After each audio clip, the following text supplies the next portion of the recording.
Hello everyone, welcome to my speed paint of Judai from Yugioh GX. Thanks so much for watching my last video. It makes me really happy to hear that people like what I have to say. Even though I'm not professional or anything, but I'm trying my best. So today I wanted to talk about why I love Yu-Gi-Oh so much and how I began getting into Yu-Gi-Oh, or more like how it's never left me really. So like everyone else, when I was a kid, I'd play Duel Monsters with my little brothers and cousins. I grew up watching the original on TV, and that continued on to GX and 5Ds actually. I never really stopped playing since then though. It's like it's always been within arm's reach. Every day before school started in elementary school, I'd wake up early to play Yu-Gi-Oh! GX Spirit Caller on my Nintendo DS. It's a super fun game. I still wish I could be playing it right now. I just don't have my DS on me. And I think the game stops working unless you blow in it really hard, and you're not supposed to do that. So yeah, I played an insane amount, but funny enough, I never actually beat the game. Because it was very specific in how to progress through the story, and I didn't want to look anything up. Before that, I'd play another Yu-Gi-Oh game. Before GX Spirit Caller, I'd play another one. It's an original Duel Monsters Game Boy game. I don't remember what it was called. It was probably World Champion 2005 or something like that. It had no story. It was just dueling.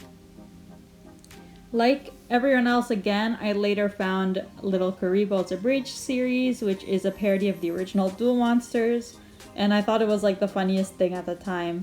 And I became obsessed with the original series for a long time. The first Yu-Gi-Oh series I watched, as it was airing in Japanese however, was Brains, Yu-Gi-Oh! Brains. I remember skipping school to play Duel Links at home and then watch the first Brains episode as it aired. I remember crying at the first episode of Brains and rewatching it because I was so happy that I was experiencing a new Yu-Gi-Oh series. Also, that there was no duel in the first episode. Naive me thought that maybe they'd care more about the interpersonal relationships this time instead of duels.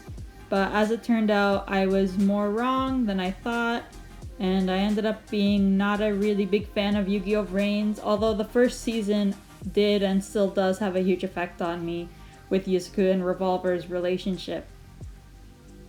Duel Links made me really happy too. I felt like the thing which I grew up with was finally getting the love it deserved. And the deck I had made in Duel Links was, when it first got released, so no judgment, was a worm deck.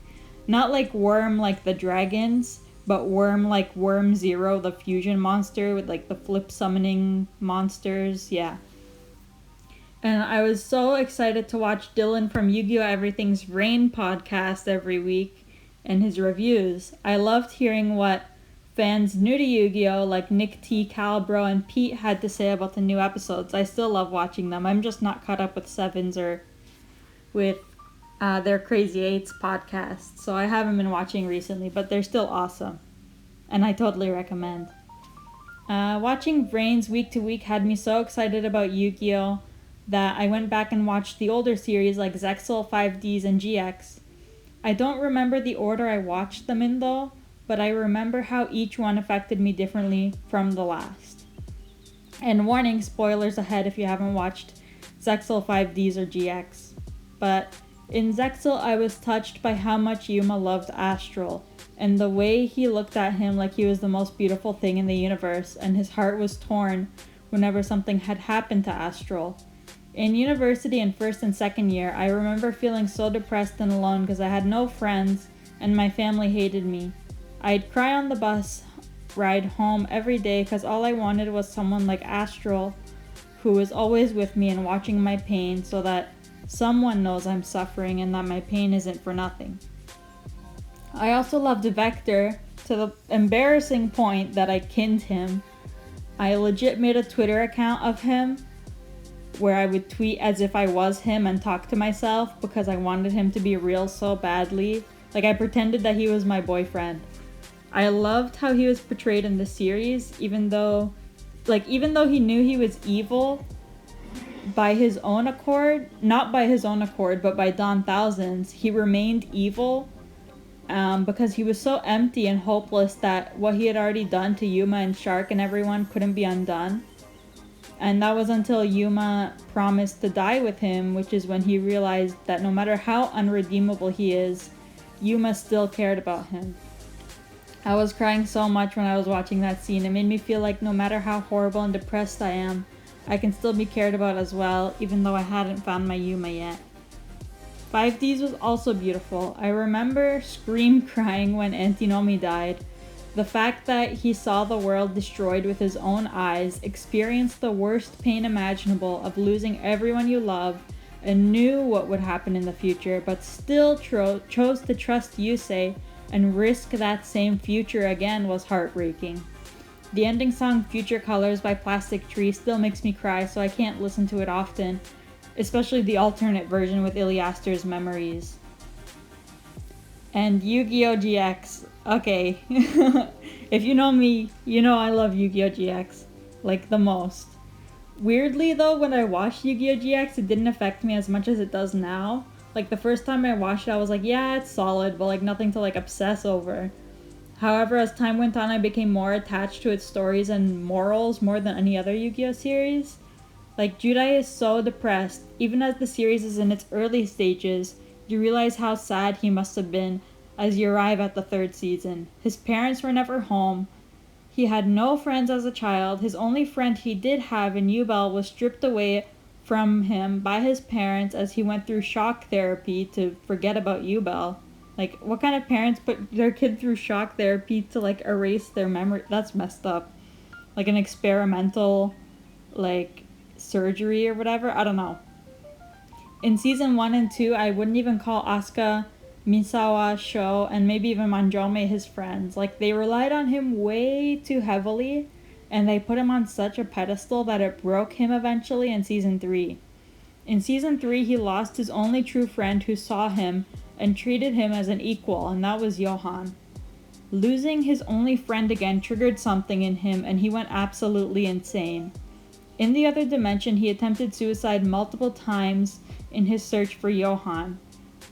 This is done subtly as he duels people in death duels without batting an eye, almost like he'd feel like he's released when he finally loses and dies. He couldn't stand the thought of being without his friend. That's why Yubel was so jealous of Johan. I love Yubel so much that I feel like Yubel deserves their own video, but yeah. So, Judai risks all of his friends just to find Johan, and actually not even to find Johan, but he risks their lives for the slight sliver of a chance that he's, first of all, in this random dimension of the 12 dimensions. They didn't even know there were only 12, but there could have been millions, and he was still like, let me just jump into this portal and hope I get transported to the dimension he's in. That Johan's alive, and where Judai is looking, that's where he is. Then when he realizes Johan is dead, he literally goes insane and commits genocide because Johan was his only reason for living. And the only reason he stopped being the Supreme King is because Ojama Yellow said that he saw Johan, bringing back his will to live to an extent. Either way, he went through so much trauma and likely has PTSD from how life or death everything was and how terrifying the monsters were in the other dimension, as well as the remorse he feels for committing genocide. He's such a three-dimensional character. He's not always happy like his friends thought, nor always sad. His emotions fluctuate by what's going on around him. This is especially evident in season 4, where he becomes almost a shell of his former self. He's not even the main character in season 4 anymore. He's moving away from the lens of the consumer because he does not want to be seen and put on that pedestal again, causing a breakdown and doing even more harm than good. Season 4 is also about growing up and what happens after you experience a great trauma. Judai is a shell, but he still needs to trudge through the world. Time is moving. Being an adult and graduating is also scary. You're leaving your friends and everything you know is normal for the last 3 or 4 years. The structure you're used to is gone. As Judai was telling Darkness, growing up is challenging, but we should be proud that we even made it this far.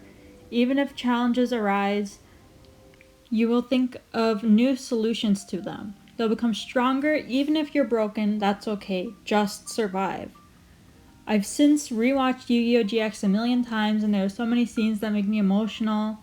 Judai is broken, but he continues to live. That means a lot to me. The Yu-Gi-Oh! Anime as a whole means a lot to me. I wish more of the Yu-Gi-Oh! Community saw the shows for what they originally are and not some engine to simulate the card game. I don't even want to get into my experiences with the locals, like Yu-Gi-Oh! Locals, with the horrible men I've had to deal with right now, but it's evident they didn't watch the same show that I did and take away anything of value. Thanks for watching, everyone. Hope the quality of my videos improves as they continue, and I'm really determined to share my art and my thoughts. I was thinking about the next video and I have a few ideas. I'll see you next time, everyone, and thank you.